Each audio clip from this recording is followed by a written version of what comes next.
Voilà, mesdames et messieurs, bonsoir et bienvenue dans cette grande édition sur la télévision Bonferré. J'en suis ravi de vous retrouver. La CEDEAO compte mettre en œuvre sa force en attente de 5000 hommes pour combattre le terrorisme au Sahel. Elle a invité à ce titre les États membres de l'AES à se joindre à cette initiative. Mustapha Zongoma. L'invitation a été faite le jeudi 27 juin dernier lors d'une réunion des responsables de la défense de l'Afrique de l'Ouest tenue à Abuja au Nigeria. Le Mali, le Burkina Faso et le Niger, membres de l'Alliance des États du Sahel AES, appelaient à se joindre aux autres pays membres de la communauté économique des États de l'Afrique de l'Ouest, la CEDEAO, en vue de la mise en œuvre d'un plan de déploiement de la force en attente de la CEDEAO forte de 5000 hommes. La principale mission assignée à cette force en attente sera de lutter contre le terrorisme et non de renverser les coups d'État, ont déclaré respectivement Oumar Touré, président de la commission de la CEDEAO, et Mohamed Badarou, le ministre nigérian de la Défense, pour rassurer les pays membres de l'AES. La matérialisation de la force en attente de 5000 hommes de la CEDEAO est une proposition qui sera examinée par les chefs d'État et de gouvernement de la CEDEAO lors de leur prochaine session. Le plan de déploiement va coûter 2,6 milliards de dollars. Les responsables de la défense de l'Afrique de l'Ouest n'ont pas rendu public par qui et comment ce montant sera mobilisé. Voilà, face à cette sollicitation des armées de l'AES dans la matérialisation de cette force en attente de la CEDEAO, nous avons recueilli la réaction de Issoufou Boubacar Kadomagaji. Voici ce qu'il nous a dit. Elle est discréditée et ceux qui ont poussé la CEDEAO dans ce genre de manœuvres, de prendre des sanctions illégales, qui ont poussé certains dirigeants qui sont une minorité dans le groupe à prendre des décisions qui ne sont pas conformes au texte de la CEDEAO. C'est eux qui sont encore de retour parce qu'ils ont vu l'AES en train de prendre de l'envol. On veut peut-être infiltrer l'AES. On lui demande de participer à la formation d'une force d'attente ou d'une force de lutte contre le terrorisme. Ça fait plus de 12 ans que ces pays sont en train de se battre contre le terrorisme. Il n'y a jamais eu une aide de la CEDEAO par rapport à ça. C'est-à-dire, moi, la lecture que je fais de cette demande, c'est une manœuvre des Occidentaux qui poussent encore nos chevaux de toit, certains chefs d'État africains qui ne cherchent pas à prendre un peu de la hauteur pour comprendre la stratégie des Occidentaux. C'est-à-dire, on les pousse à demander aux pays de l'AES de contribuer. C'est-à-dire, ils vont envoyer leurs forces, on va les infiltrer, peut-être essayer de voir comment on va. Moi, je ne crois même pas à cette affaire que l'AES participent à une force d'attente de la CEDEAO. Ils ne sont plus dans la CEDEAO. Eux, ils se sont organisés pour mutualiser leurs efforts au niveau de leur force armée nationale. Je ne vois pas en quoi ils vont participer. Je ne pense pas qu'ils puissent accepter ce genre de choses. Si la CEDEAO était sincère, était sérieuse, ils peuvent accepter. Mais moi, ça m'étonnerait quand même que les pays membres de l'AES puissent participer à la formation d'une force d'attente pour lutter contre les terroristes. Il y a 12 ans qu'ils ont attendu cela, ça ne s'est pas formé. Maintenant qu'on a vu qu'ils ont mobilisé des moyens, ils ont des partenaires stratégiques qui vont les aider à faire face à la situation. Et maintenant qu'on pousse encore les chevaux de Troie de la CEDEAO pour venir les infiltrer, pour voir comment leurs forces sont organisées, ou bien on leur demande de donner quelque chose, à partir de ce poste, Dieu seul sait qui sera fait. Maintenant, moi je pense que les pays de l'AS doivent prendre leur garde, ils doivent faire attention. Tous les coups aujourd'hui sont formés contre eux.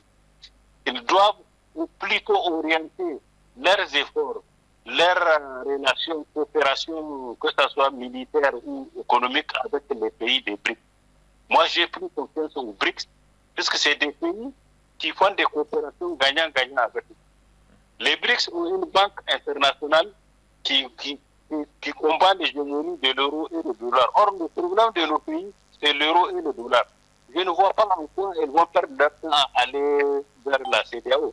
Vous avez vu ce qui s'est passé au Mali. Je ne sais pas si vous avez entendu le ministre malien expliquer que suite à un accord qu'il a eu avec la Banque mondiale et le FMI, maintenant, pour lui donner les 60 milliards à développer, on exige qu'il abandonne la convention qu'il a signée avec le Niger. Puisqu'avec le Niger, on devrait leur vendre le pétrole à prix préférentiel.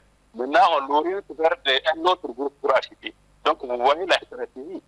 Ça veut dire que ces pays-là, que ce soit la Banque mondiale ou le Fonds monétaire international, c'est des institutions qui sont gérées par certains pays qui sont hostiles en arrière. Donc, l'ARS doit être prudente dans toutes ces démarches avec ces institutions internationales. Moi, je pense qu'il doit orienter les efforts de coopération vers les pays du BRICS. Ils sont plus compréhensibles, plus regardants, plus respectueux de nos valeurs socio-culturelles. Eux, ils font que de la coopération gagnant-gagnant. Mais la CEDEAO, c'est la même chose avec l'Union européenne, c'est la même chose avec l'OTAN. Tout ça, c'est des manœuvres pour essayer de divertir les pays de l'AS, essayer de les couper de leurs partenaires stratégiques. Ils ne peuvent pas faire plus que ce qu'ils sont en train de faire avec la Russie, la Turquie, la Chine et l'Inde. Moi, je pense qu'il faut qu'ils soient prudents par rapport à cette offre. Ce n'est pas une offre sincère, à mon avis.